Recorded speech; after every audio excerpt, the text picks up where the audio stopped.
Clark behind the back, on the spin, to the hole, and one. Right here, just staying on balance, taking the contact, getting the and one.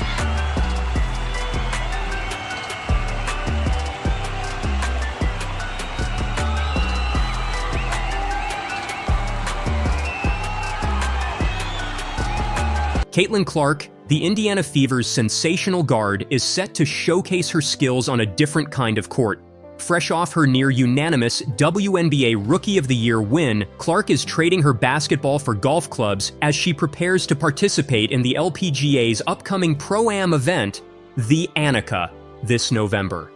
The announcement came on Monday, revealing that Clark will tee off at the prestigious event named after golf legend Annika Sorenstam. For Clark, this opportunity is more than just a casual round of golf.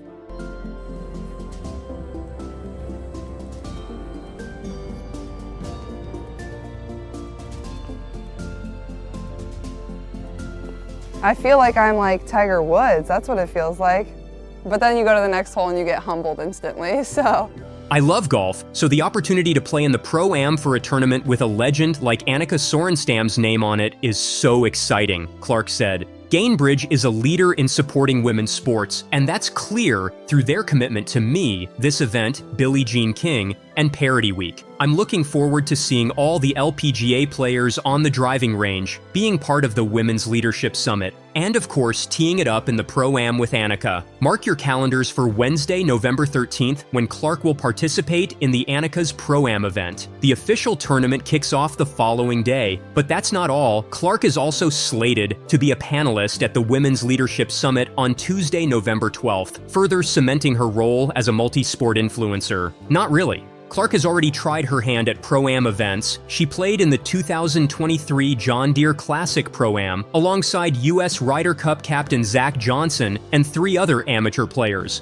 Her performance showed that she has real talent in golf.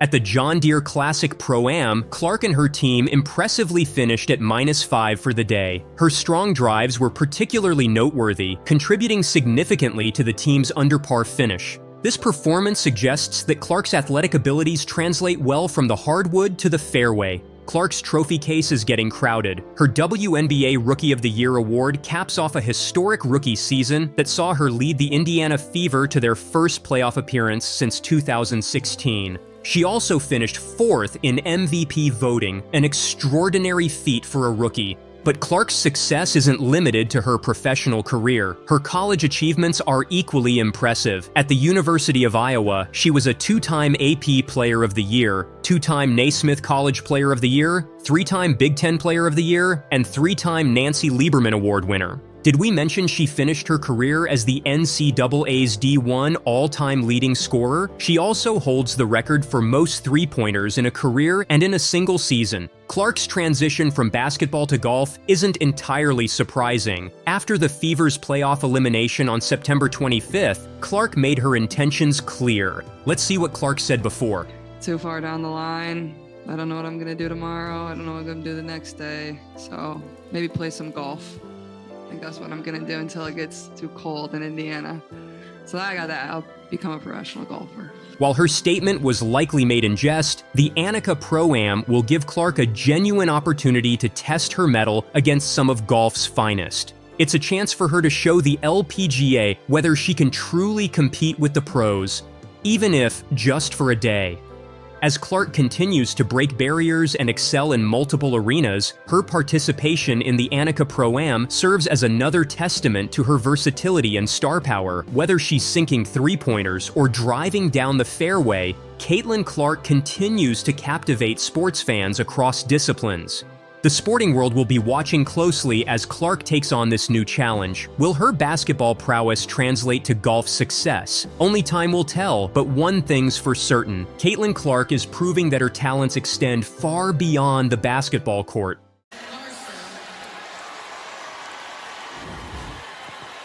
And Angel Reese knows a ring is coming.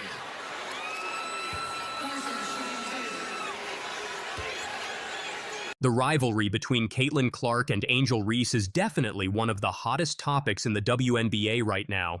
Both players had incredible games, but in a recent podcast, Dan Dockich revealed fascinating insights about their rivalry.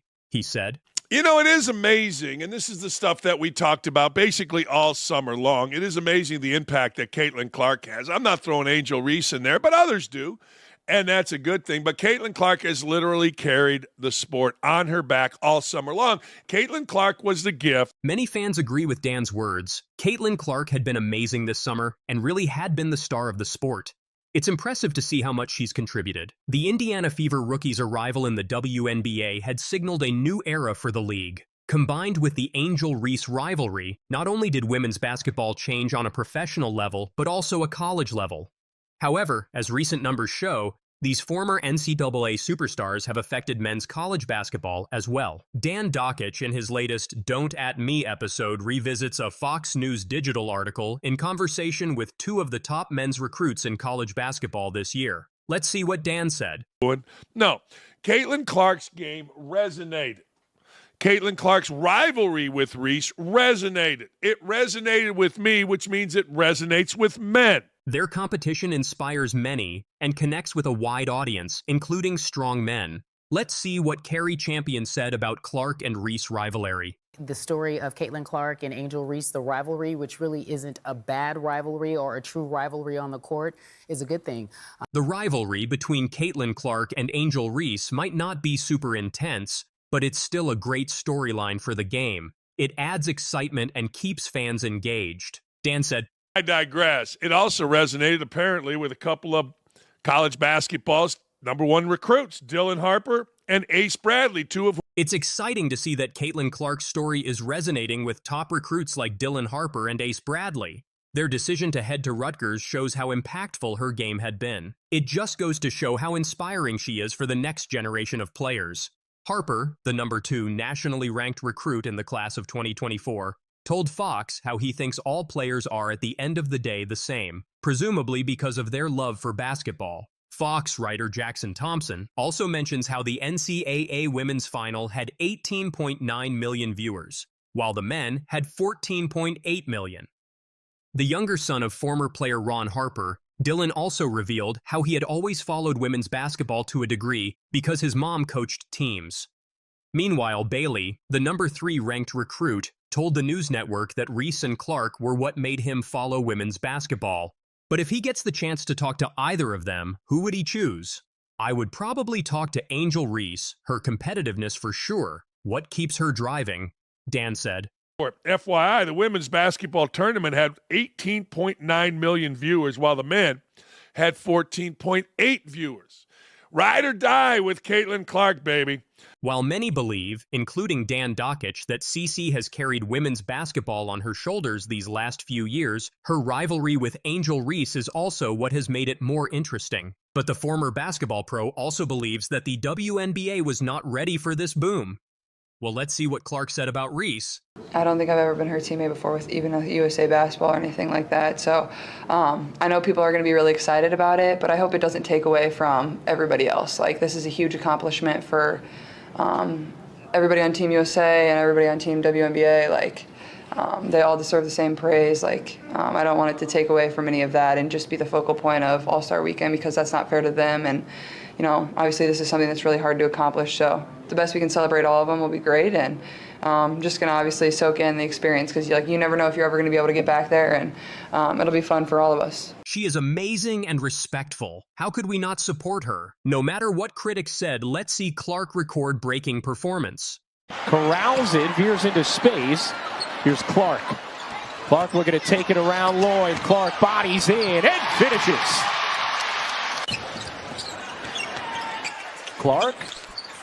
Trying to shake Whitcomb. Step back is good. In the mid-range for Caitlyn Clark. Miss there from Lloyd. Clark the fling ahead. Oh, what a time! And Mitchell lays it in! And Caitlyn Clark officially has the most assists ever. Assist, another get ahead. Caitlyn Clark, head up. Right in stride for Kelby Mitchell. She does not have to alter her speed one bit. Here's Katie Lou Samuelson. Can't hit the three in the corner. Boston the rebound. Clark a good look. She got it.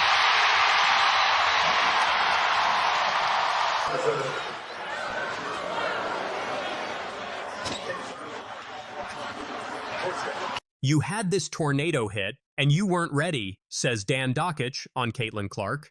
Dan Dockich has long been a Caitlyn Clark fan, and in the discourse surrounding her popularity in the league, he's usually been on the positive side of it. While some dislike a rookie getting this much attention, others want her to be in the spotlight even more. But Dockich believes that while she's changing the game, the WNBA is not dealing with it properly.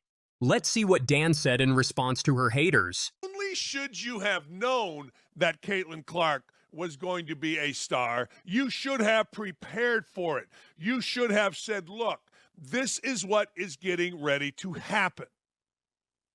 So let's do everything to enhance. Meaning, let's make sure she's on the Olympic team. Let's make sure that other NBA women are smart enough not to be morons to her. But that didn't happen. And they had to go through all of this garbage.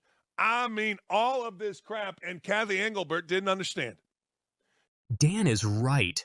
Caitlyn Clark's talent was obvious from the start, and it's frustrating that she wasn't fully supported. And it's disappointing to see her face negativity from others in the league. Caitlyn Clark had the option of playing a fifth year for Iowa under the additional COVID-19 year, but she chose to graduate on time and enter the W. While many thought her college success wouldn't translate into success as a professional, the Fever rookie has clearly proven them wrong. So has Angel Reese. With CC leading the league in assists and the Sky player in rebounds at one point in time, their rookie year has sensationalized the sport, even influencing the men's side of it. And it's only the beginning. Because the African-American lesbian players were going overboard in their racism and sexism on Caitlyn Clark. Lynn and the WNBA had to send different videos et al. To the league to get this crap to stop, and the league has, for the most part, stopped. This shocking admission reveals the internal struggles that Caitlyn Clark has faced, not just from the fans, but even from within the WNBA itself. It's hard to believe, but the racism and sexism directed at her were so rampant that the league had to step in. It seems on some social media channels to have taken a darker turn, a more menacing turn, where race has been introduced into the conversation, where sexuality is sometimes introduced into the conversation. How do you try and stay ahead of that, try and tamp it down, or act as a league when two of your most visible players are involved, not personally, it would seem, but their fan bases are involved in saying some very uncharitable things about. This was the turning point when the conversations around Caitlyn Clark's performance started moving away from basketball and into darker territory. Race and sexuality became the focus of an escalating controversy. One thing that's great about the league right now, we do sit at this intersection of culture and sport and fashion and music. Like, the WNBA players are really looked at now as cultural icons. True. And when you have that, you have a lot of attention on you. There's no more apathy. Everybody cares. It is a little that Bird Magic moment, if you recall, from 1979 when those two rookies came in from a big college rivalry, one white, one black. And so we have that moment with these two. But while Engelbert tries to frame this as a historic rivalry moment, it's far from that. The issues surrounding Clark and her competitors aren't just about sports. It's a reflection of the larger problems in the league. Well, I mean, might as well. Caitlyn Clark, they got their ass beat last night. But, man, Charles Barkley said this a couple days ago, that the WNBA could not have effed this up more. Kathy Engelbert, who is the commissioner, is facing criticism from members of the Players Association for not condemning racism and homophobia, which was, of course, and inevitably tied back to Caitlyn Clark. Barkley lays it all out. This was a failure on multiple levels, and now Clark is at the center of it all. The league's inability to handle these tensions has left everyone watching. You answered them in private. Awful Announcing said her response was not only lackluster. Oh, really? It lacked of any substance. Well, so what? She's right. This is months ago, you idiots at Awful Announcing. What are you talking about? Engelbert's word salad reply. Even media outlets are calling out the league's inability to tackle these issues head on. Caitlyn Clark may be a top performer, but the WNBA's handling of the controversies surrounding her is far from winning any accolades. The relationships I create here are my legacy. Caitlyn Clark quite clearly announced back in Iowa just what she thought mattered the most to her. And now, as she continues to thrill the WNBA crowd with her record-breaking displays, she stands by her words.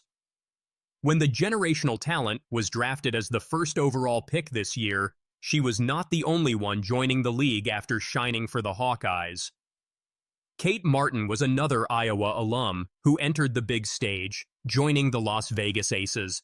As their third encounter comes close, Clark is ready to host her former teammate just as nicely.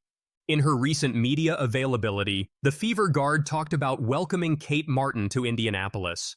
She said, "It's definitely pretty weird to us, like we were teammates for 4 years. We got very used to that and now going against. So then like you love it, you joke about it, but at the same time, it just takes some getting used to. I know a lot of our coaches will be here on the same night.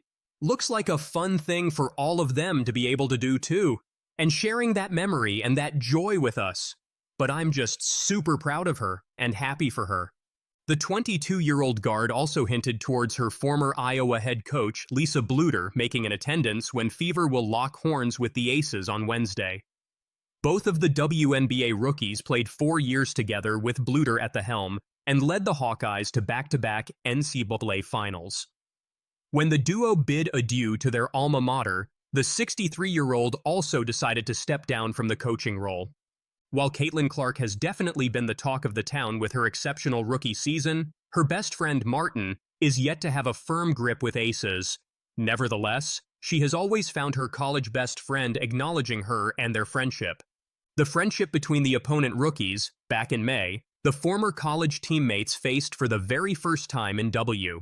While the excitement among enthusiasts was obvious, Clark only made the matchup even more interesting when she opened up on her bond with the Aces rookie. "Kate is obviously one of my best friends, somebody that was with me all 4 years at Iowa. I was the person that kind of begged her to come back for her 6th year," said the Fever number 22. After taking a redshirt year and benefiting from the NCAA's COVID-19 eligibility extension, Martin announced in February 2023 that she would be returning for a 6th and final season with the Hawkeyes. She, along with Clark, led the team to the finals, but could not sweep the championship after falling to the South Carolina Gamecocks. Caitlyn isn't much of a defender either. 2/3 of the way through the year, it was clear she was on an all-time record turnover pace. And for 2/3 of the year, Caitlyn's three-point shooting ranked near the bottom of the league in percentage. I still get frustrated because she won't shoot enough in fourth quarters because she defers to her vets. Angel Reese is actually a poor defender. Angel's team has now fallen to 11-22, so she isn't having nearly the impact that Caitlyn is having on her team. Angel Reese is better than Caitlyn Clark, is saying Rodman was better than Michael Jordan. The truth is, Angel's a poor shooter of the basketball. I don't know any other way to say it. She's just a poor shooter. Skip didn't hold back when it came to discussing two of the WNBA's most talked about rookies, Caitlyn Clark and Angel Reese. Let's see how Skip absolutely destroyed these young stars. Caitlyn isn't much of a defender either, though she can and she will steal the basketball. She's 15th in the WNBA in steals. First up, let's talk about Caitlyn Clark. Now, we all know she's been making waves in the league, but Skip's not buying all the hype. He starts off by dropping this bomb. Caitlyn isn't much of a defender either. Ouch! That's gotta hurt for all the Clark fans out there. But wait, there's more. 2/3 of the way through the year, it was clear she was on an all-time record turnover pace, the likes of which I have never witnessed. It's almost like she was trying to turn the basketball over. Skip doesn't stop there. He goes on to absolutely roast Clark's ball handling skills. According to Skip, 2/3 of the way through the year, it was clear she was on an all-time record turnover pace. An all-time record? That's not the kind of history you want to be making in your rookie year, Caitlyn. Caitlyn's three-point shooting ranked near the bottom of the league in percentage. Yet, you're right. The truth is... But hold on to your seats, folks, because Skip's just warming up. He then takes aim at Clark's shooting, saying, for 2/3 of the year, Caitlyn's three-point shooting ranked near the bottom of the league in percentage. Near the bottom of the league? That's not what you expect from someone who's supposed to be a sharpshooter. I still get frustrated because she won't shoot enough in fourth quarters because she defers to her vets. She's got horrendous pressure on her. And just when you think Skip's done with Clark, he delivers this final blow.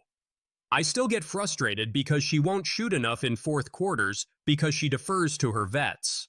Looks like Skip thinks Clark needs to step up and take charge in crunch time. No mercy from Bayless today. Now let's turn our attention to Angel Reese.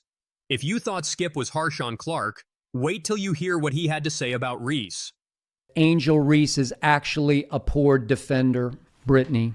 Right out of the gate, Skip drops this bombshell. Angel Reese is actually a poor defender. Wow. For someone who's known for her physical presence on the court, that's a pretty damning assessment from Skip. Angel's team has now fallen to 11-22, so she isn't having nearly the impact that Caitlyn is having on her team.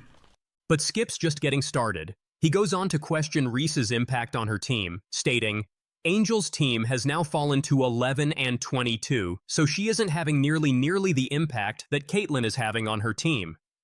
Ouch. Skip's basically saying Reese isn't living up to the hype and isn't making her team better. That's gotta sting. Angel Reese is better than Caitlyn Clark, is saying Rodman was better than Michael Jordan or Ben Wallace was better than Kobe. And if you thought that was harsh, wait till you hear this. Skip actually compares the idea of Reese being better than Clark to saying Rodman was better than Michael Jordan. Talk about a brutal analogy. Skip's basically saying anyone who thinks Reese is better than Clark is out of their mind. Angel's a poor shooter of the basketball. I don't know any other way to say it. She's just a poor shooter. She's now 38% from the floor, not from three. She's 2 of 12 from three. That's 17%. But the knockout punch comes when Skip talks about Reese's shooting. He doesn't mince words here, folks. Skip straight up says, the truth is and was a poor shooter of the basketball. I don't know any other way to say it. She's just a poor shooter. No sugarcoating there. Skip's calling it like he sees it, and he sees Reese as a liability on offense. Now you might be thinking, wow, Skip really went in on these two, and you'd be right. But here's where things get interesting. Despite all these criticisms, Skip actually ends up praising Clark quite a bit throughout the rest of the segment. He calls her a once-a-generation passer and even suggests she could be pushing for MVP. So what's the deal? Is Skip playing both sides? Or is he just being brutally honest about both the strengths and weaknesses of these young stars? One thing's for sure. Skip Bayless knows how to stir up controversy. By pointing out these flaws in Clark and Reese's games, he's guaranteed to get people talking. And isn't that what sports media is all about? But let's take a step back for a moment. Are Skip's criticisms fair? Is he being too harsh on these rookies who are still finding their footing in the league? Or is this tough love exactly what they need to hear to improve their games? It's worth noting that both Clark and Reese have had incredible success in their college careers. They're adjusting to a new level of play, facing the best of the best night in and night out. Growing pains are to be expected, but in the high-stakes world of professional sports, you're only as good as your last game. Skip's comments raise some interesting questions about expectations in the WNBA. Are we putting too much pressure on these young stars to be perfect right out of the gate? Or is this level of scrutiny just part of being a high-profile athlete? One thing's for certain. Both Clark and Reese have shown flashes of brilliance in their rookie seasons. They've also both shown areas where they need to improve. That's the nature of the game. Even the greatest players have aspects of their game they need to work on. So, what do you think? Did Skip Bayless go too far in his criticisms? Or is he just doing his job by providing honest, unfiltered analysis? Are Clark and Reese getting a raw deal? Or do they need to step up their games? Whatever your opinion, one thing's for sure. The WNBA is more exciting than ever with young talents like Clark and Reese in the league. And as long as there are players making waves, you can bet Skip Bayless will be there with his hot takes, ready to stir the pot and keep us all talking.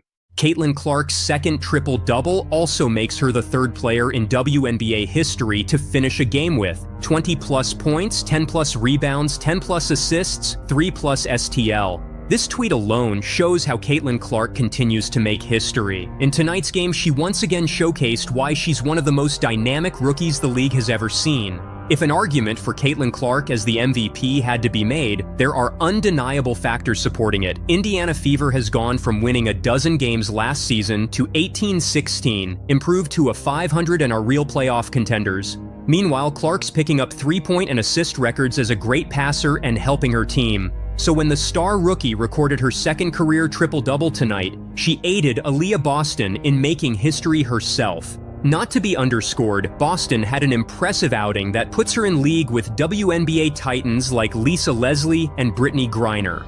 Indiana Fever toppled the Los Angeles Sparks 93-86 with Aaliyah Boston recording a monster double-double with 24 points, 14 rebounds, and 4 assists, going 62.5% from the field. She's now only the third player in WNBA history to have multiple games in one regular season with 20-plus points, 14-plus rebounds, 4-plus assists, and 60% field goal percentage. The only others who have accomplished this are Lisa Leslie and the one who Boston recently clashed with, Brittany Griner.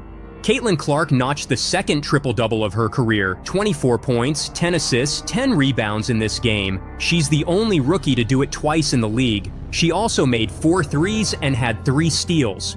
She got her first triple-double in July over New York Liberty. Her selfless passing style stood out in this game over the Sparks that a few ex-users compared her to Magic Johnson, the Lakers legend and Sparks co-owner, and it definitely enabled Aaliyah to record her own individual accolade.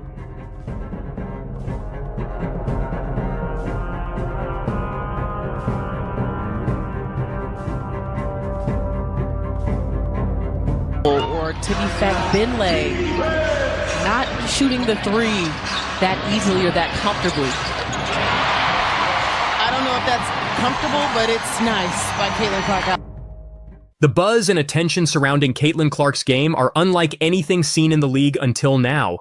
The jersey sales, the sold-out stadiums, the peak viewership, this massive wave of popularity mirrors the excitement that swept through the NBA in the 80s when Michael Jordan became a household name. So WNBA analyst Nancy Lieberman believes that Clark deserves admiration as MJ does, as opposed to the lack of recognition or criticism that may come her way. Calling out the critics and haters, Lieberman on the Stephen A. Smith Show said, "I just don't understand people. Now you have signature shoes for both men and women because of what MJ did and how he and his team constructed business. Caitlyn is doing that right now, and she should be supported and not maligned for that."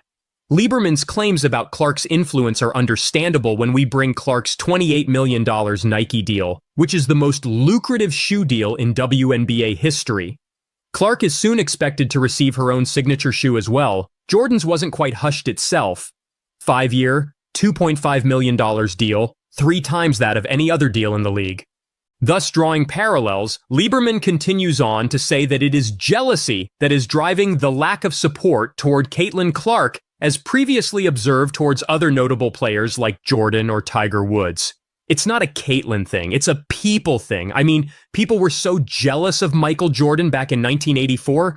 UNC Chicago Stadium was half empty prior to him arriving. The stadiums were filling up then. TV wanted him and the Bulls on every game, she says. Expanding on her point, Lieberman further exampled Woods as the catalyst to change in golf in terms of purse and TV ratings. All of a sudden, he gets to a certain point in his career and people are jealous and envious, you know, Lieberman notes. Clark's impact? Within just 20 minutes, fans snapped up Clark's WNBA All-Star jersey in both colors, selling out completely. The Indiana Fever leads the league in attendance, recording a 265% jump from last season with a turn-up number of 503,921 across 31 games. Lieberman's opinions were a continuation of her praise for the rookie from her most recent game. Nancy Lieberman expresses her gratitude for Caitlyn Clark. Instead of just urging the fans, Lieberman took the lead herself. During the broadcast of the Fever versus Dallas Wings game, the analyst had high praise for the rookie. Fully aware that her bold statement might draw criticism, Lieberman chose to speak her mind. She thanked Clark for drawing attention to the game. The WNBA 2024 season began with the highest attendance ever seen in 27 years.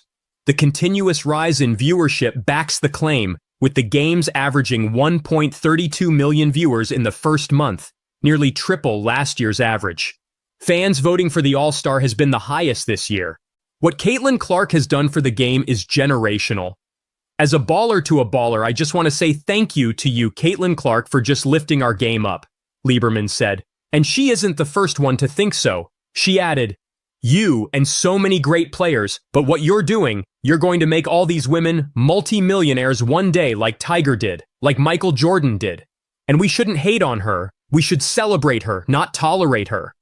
The growing crowds in the stadium are live proof of Clark's impact. The Fever rookie has undeniably transformed women's basketball, and she indeed does it in a way reminiscent of what MJ once did for the NBA.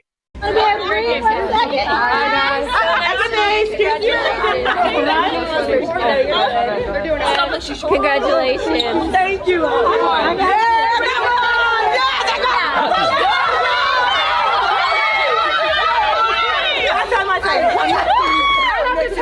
I'm at the you. I'm at the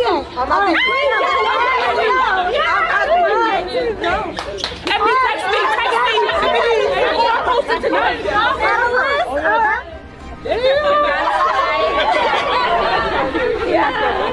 It's a pleasure. Oh my God, Kelsey. Thank you guys for supporting. You were so excited. It's really cute. Oh my God. It's like usually the boys will just pass me like, yo. But they were so excited. That was so cool. Simone Biles meets Caitlyn Clark. After another record-setting night for the Indiana Fever star, Caitlyn Clark is making history, and the whole sports world is cheering for her, including Simone Biles. Simone Biles was live in attendance at Gainbridge Field. He could have pushed her over Andrade. But why didn't Team Biles make the move? Gymnastics experts are divided. One fan on Reddit spilled the tea. They probably realized there was no point. E-score can't be contested, so they couldn't inquire about that. Neutral deductions, out of bounds being the main ones on the floor, can be contested, but hers were indisputable, very clearly 2 feet out on both the second and fourth passes. Another fan commented, "You do have something to lose by trying. If she had inquired, they could have lowered her score and cost her a medal." But wait, there's more. Remember Jordan Chiles? Her coach, Cecile Landy, made a lightning-fast appeal that initially bumped Chiles to bronze. But the celebration was short-lived when the Court of Arbitration for Sports stepped in. The gymnastics community is in an uproar. Some fans are crying foul, while others are defending the judge's decisions. One fan on Twitter didn't hold back. "This is a disgrace. Simone was robbed and now Jordan too? What's going on with gymnastics scoring? Justice for USA Gym." But not everyone agrees. Reddit user gymnastics expert Hunter1 had this to say. "Look, I love Simone as much as anyone, but rules are rules. If she was out of bounds, that's on her.